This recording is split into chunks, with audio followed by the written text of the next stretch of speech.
Because I feel like the physiques would look a little bit worse.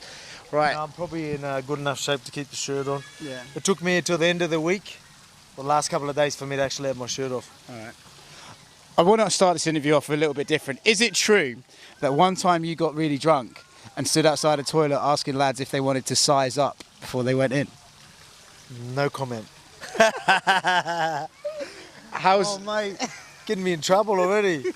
Well, I won't say what you put out. You said before. Rugby league, right? Yeah, the footy Volk stories. There you go. It's funny. It was like, size up. Yeah. Did anyone take you up on it? I don't know. Okay. I don't know what you're talking about, actually. So, Okay, yeah, we'll keep it like that. No comment, remember?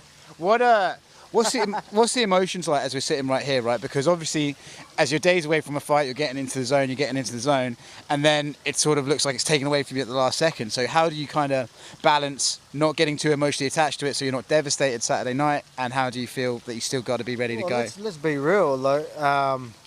Perfect world is them being healthy, and then I fight one of them in Australia. Yeah. You know what I mean? That's perfect world. The winner in Australia, that was perfect world for me. I just did this again, so no one else could take the opportunity away from me.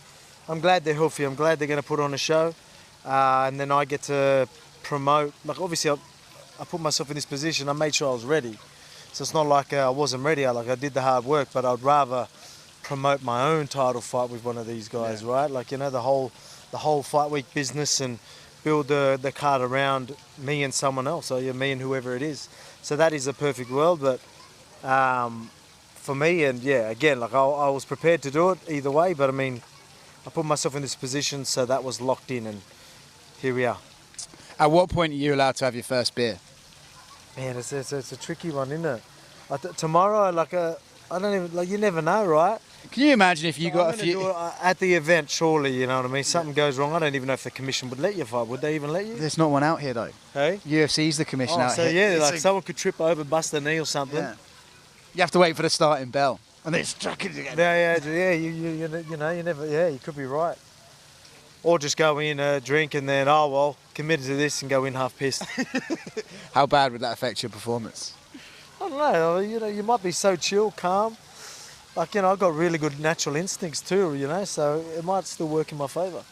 Were you surprised that both of them came in at 154.5, like under the 155-pound limit? Were you surprised they were both in such good shape and ready to go? I was surprised because I'm pretty sure one of them, you know, I think it would be pretty obvious who it was, might have been struggling, looked like it anyway. And then obviously we were checked up on making sure that everything's good on our end, you know, and I'm sure they did that because, you know, there might be a chance someone's not making weight. You know, they wouldn't just check up on us for nothing. Yeah. So someone was struggling, but I mean, yeah, again, they probably just did it right.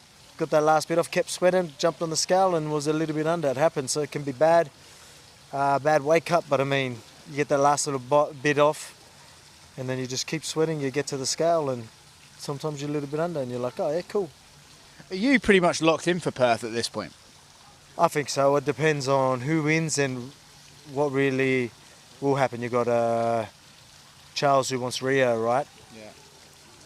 And then he's saying he wants Rio and Australia. You're 45. 45, and like, I don't know, wouldn't you have to do it the opposite way? Wouldn't you want to do 45 and then lightweight 3 weeks later or 4 weeks later? I suppose, because otherwise if you cut, then rehydrated and then have to cut again, you'd rather cut the main bit, then rehydrate a little, and then So yeah, lightweight then featherweight. Look, I could do it. I don't know about him. Again, that doesn't make too much sense, but I guarantee you I'd do it. You know what I mean? Like, you know, if there's anyone that would actually do it, it's me. So, yeah. If the UFC would allow that, I'm down. Would you? Do you have any preference who it is? Like, do you look at this Saturday and be like, oh, I'd rather Now I know both of them want to have mentioned Australia, especially Islam. He said, yeah, goes, Australia sounds good. With Charles, he wants Rio.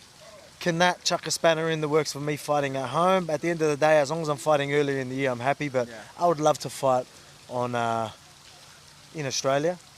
But I mean, so for me, it doesn't really matter. I'm just glad. Before it was Charles, because at least I knew I was fighting early next year. Yeah. In Rio or Australia. Now the Islam's saying that he will fight in Australia. Who cares who wins for me? Like, who's a bigger fight? you're probably leaning towards Charles. You know, he goes and takes out Islam. Phew, Yeah. his stock goes. Whoop. You know, I mean, it's already so high. So that'd be a big fight, huge fight, and that'd be incredible in Australia or in Rio, wherever it is. So both fights are going to be massive. So doesn't matter, and I'm game to fight either.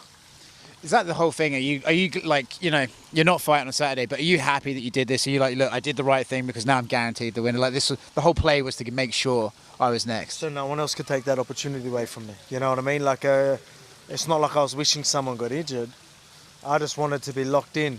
The UFC have made it pretty clear that they agree with me. That makes sense. So me committing to, like, yeah, even though I probably had like 4 or 5 weeks to prepare for this, I committed still.